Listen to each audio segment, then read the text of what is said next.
আর একবার যুক্তরাষ্ট্র বা ইসরায়েল কোনো ভুল পদক্ষেপ নিলেই ইরান ছুঁড়ে মারবে ২,০০০ ক্ষেপণাস্ত্র। তেহরান সতর্ক করেছে একটি প্রলয়ঙ্করী প্রতিক্রিয়ার বিষয়ে। বলেছে তাদের ব্যালিস্টিক ক্ষেপণাস্ত্রগুলো এখন সম্পূর্ণ প্রস্তুত, সীমা অতিক্রম করার চেষ্টা করো না, এই ভয়াবহ সতর্কবার্তা জানিয়েছে ইরান। ইরানের রিভলিউশনারি গার্ড দ্রুত গতিতে তাদের ব্যালিস্টিক ক্ষেপণাস্ত্র ভাণ্ডার বাড়িয়ে চলেছে। ইরানের ক্ষেপণাস্ত্র বাহিনী ইসরায়েল এবং পশ্চিমা আক্রমণের বিরুদ্ধে তাদের সবচেয়ে বড় প্রতিরোধ হিসেবে বিবেচিত হয়। প্রতিবেদন বলছে এই ক্ষেপণাস্ত্র ভাণ্ডার এখন জুন মাসের যুদ্ধে ব্যবহৃত সক্ষমতার থেকেও বেশি।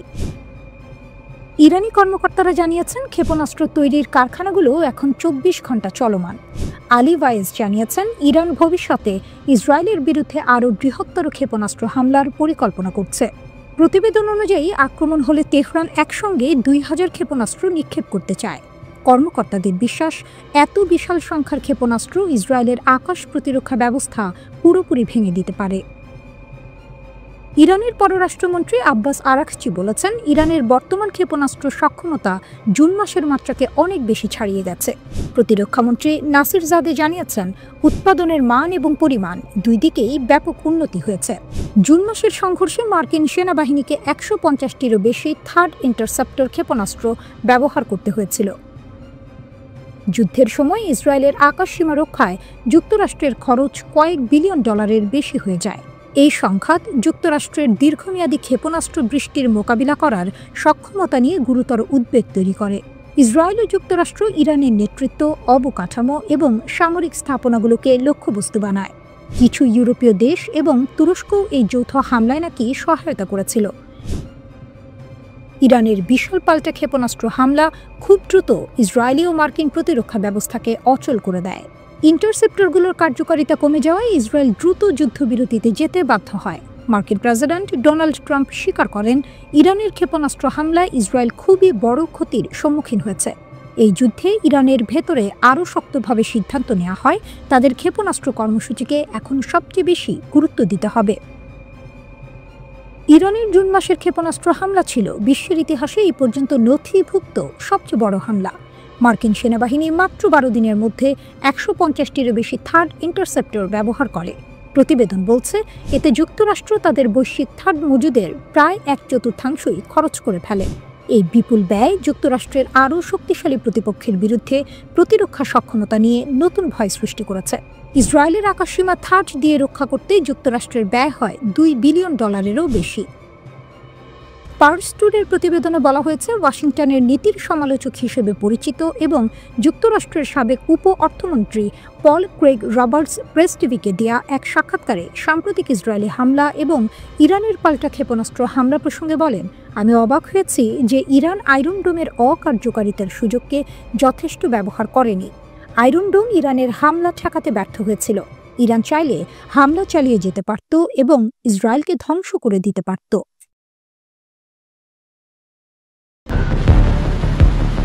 ইসরায়েলের বিরুদ্ধে ইরানের মিত্রের যুদ্ধকে আসন্ন। মধ্যপ্রাচ্যে নতুন যুদ্ধ আসছে। লেবানন ভিত্তিক ইরান সমর্থিত গোষ্ঠী হিজবুল্লাহর প্রধান নাইম কাশেম ইসরায়েলের প্রধানমন্ত্রী নেতানিয়াহুকে শাস্তি দেওয়ার প্রতিশ্রুতি দিয়েছেন। তিনি স্পষ্টভাবে বলেছেন, প্রতিশোধের তারিখ ও সময় আমরাই ঠিক করব, যা ইসরায়েলকে চরম উদ্বেগের মধ্যে ফেলেছে। এই উত্তেজনা নতুন করে বেড়েছে কারণ ইসরায়েলি প্রতিরক্ষা বাহিনী IDF সম্প্রতি হিজবুল্লাহর এক শীর্ষ সামরিক কমান্ডারকে হত্যা করেছে। এর ফলে লেবানন ভিত্তিক হিজবুল্লাহ এবং ইসরায়েলের মধ্যে নতুন করে যুদ্ধ শুরু হওয়ার আশঙ্কা তৈরি হয়েছে। IDF তাদের শীর্ষ কমান্ডারদের একজনকে হত্যা করার পর হিজবুল্লাহ প্রধান নাইম কাশেম প্রতিশোধের অঙ্গীকার করেছেন। শুক্রবার টেলিভিশনে দেয়া এক ভাষণে কাশেম বলেছেন, জবাব দেওয়ার অধিকার আমাদের আছে এবং সময়টা আমরাই ঠিক করব। কাশেম আরও বলেছেন যে এই ক্রমবর্ধমান উত্তেজনার মধ্যে ইসরায়েলের মোকাবিলা করার জন্য লেবাননের একটি পরিকল্পনা প্রস্তুত করা উচিত। হিজবুল্লাহর প্রধানের কঠোর বার্তা। নাইম কাশেম হিজবুল্লাহর পক্ষ থেকে আরও বলেছেন, এটি সত্যিই একটি জঘন্য আগ্রাসন এবং একটি স্পষ্ট অনিবার্য অপরাধ। জবাব দেওয়ার সহজাত অধিকার অবশ্যই আমাদের আছে। সেই জবাবের নির্দিষ্ট সময় আমরা সতর্কতার সাথে নির্ধারণ করব। গত 23 নভেম্বর IDF বৈরুতের দক্ষিণাঞ্চলে একটি হামলায় হিজবুল্লাহর হাইথাম আলী তাবতাবাইকে হত্যা করে। ইসরায়েলের দাবি হিজবুল্লাহ যুদ্ধবিরতি লঙ্ঘন করছে আর এর মধ্যেই এই হামলা চালানো হয়। হামলার সময় তাবতাবাই তার 4 সহযোগীর সাথে ভবিষ্যতের কর্মপরিকল্পনা প্রস্তুত করার জন্য একটি বৈঠক করছিলেন। হিজবুল্লাহ প্রধান বলেন, আমরা এই হত্যার জবাব দেব, কখন জবাব দেওয়া হবে সময় আমরাই নির্ধারণ করব।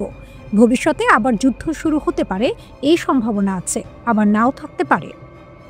নতুন যুদ্ধে হিজবুল্লাহর ভূমিকা নিয়ে নায়েম কাসেম সরাসরি কিছু বলেননি, তবে লেবাননকে ইসরায়েলের মোকাবিলায় নিজের সেনাবাহিনী ও জনগণের উপর নির্ভর করে প্রস্তুতি নেওয়ার আহ্বান জানিয়েছেন।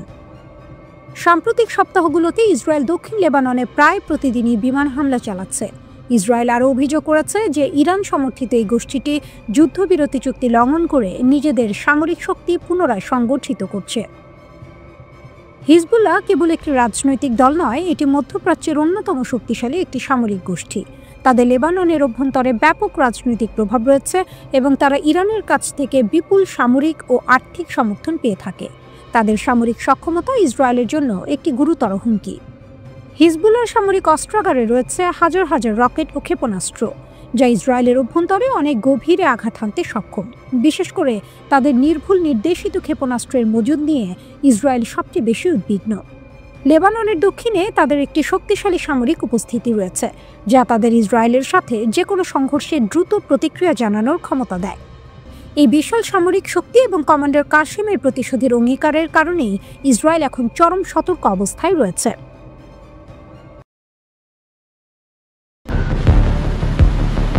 রাশিয়া নড়ে চড়ে বসেছে, ইরান উঠছে নতুন শক্তির ডানায়। আকাশে তৈরি হচ্ছে এমন এক ঝড় যা ইসরায়েলের নিদ্রা কেড়ে নিতে পারে। রাশিয়া ঘোষণা দিয়েছে ইরানকে দিচ্ছে মারাত্মক যুদ্ধ বিমান, 1, 2, 3 নয়, ডজনের পর ডজন। এটাই হতে যাচ্ছে ইরানের সবচেয়ে বড় আকাশ শক্তির আপগ্রেড। মধ্যপ্রাচ্যের আকাশে নতুন খেলোয়াড়, তার নাম ইরান। মস্কো ও তেহরান এখন নতুন যুগে প্রবেশ করছে, আকাশ শক্তির যুগ। ইরান বহুদিন ধরে আধুনিক জেট খুঁজছিল, অবশেষে রাশিয়া Su-35 উৎপাদন বাড়িয়ে দিল। লিক হওয়া নথিতে দেখা গেছে ইরানের জন্য গোপনে তৈরি হচ্ছে ভয়ঙ্কর সব জেট। রাশিয়ার কারখানায় রাত দিন গর্জন করছে ইঞ্জিন, লক্ষ্য ইরানের আকাশ শক্তি। মিলিটারি ওয়াচ ম্যাগাজিন জানায় 16টি Su-35 ইতিমধ্যেই উৎপাদনে। এটা শুধু চুক্তি নয়, এটা মধ্যপ্রাচ্যের শক্তির ভারসাম্য পাল্টে দেওয়ার ঘোষণা। রুশ কর্মকর্তারা নিজেরাই সাবসিস্টেম পরীক্ষা করেছেন, এটাই প্রমাণ করে এই প্রকল্প সর্বোচ্চ অগ্রাধিকারের। তেহরানের আকাশে আবার নতুন যুগের সূর্য উঠছে। খবরে বলা হয়েছে ইরানের জেটগুলোর কাজ চলছে 2024 সালের শুরু থেকেই। রাশিয়ার ফারিস্টে থাকা কমসা প্ল্যান্ট এই Su-35 তৈরির প্রধান কেন্দ্র। একসময় যেখানে বছরে 14টা জেট তৈরি হতো, এখন সেটি আরও বাড়ানো হচ্ছে, কারণ ইরান চায় গতি, চায় ক্ষমতা, চায় আধিপত্য। ইরান শুধু কিনছে না, তারা আকাশে প্রভাব বিস্তারের প্রস্তুতি নিচ্ছে। লিক হওয়া রুশ সরকারি নথি বলছে মোট 48টি Su-35 নিচ্ছে ইরান। ইথিওপিয়া থেকেও অর্ডার এসেছে, আইজেরিয়ায়ও ডেলিভারি চলছে। এগুলোর কিছুর আগেই তৈরি হয়েছিল মিশরের জন্য, কিন্তু এখন সেগুলো যাবে ইরানের হাতে। কেন এত বড় সিদ্ধান্ত? কারণ আকাশ যুদ্ধে পিছিয়ে থাকতে চায় না ইরান।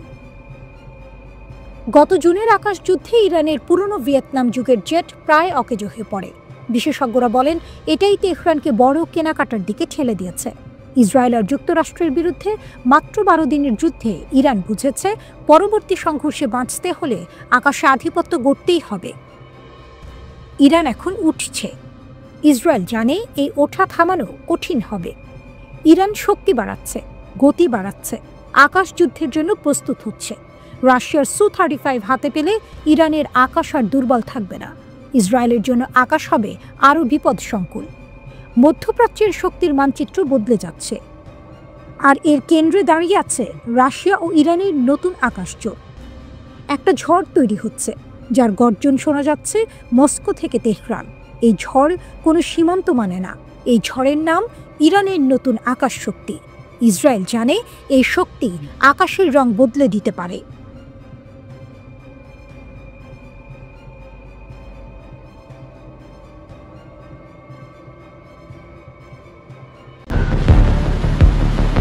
বৈরুত থেকে সানা, মধ্যপ্রাচ্য যেন এক বিশাল দাবার বোর্ড।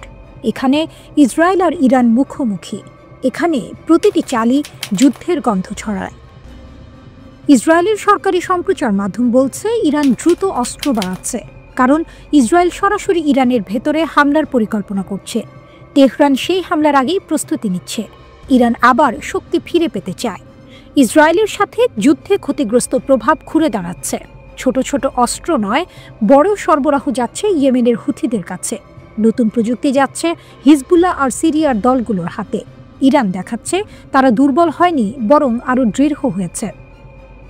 একসুতোয় বাঁধা ফ্রন্টগুলো, ভয়ঙ্কর বাস্তবতা। ইসরায়েলের দুশ্চিন্তা বাড়ছে।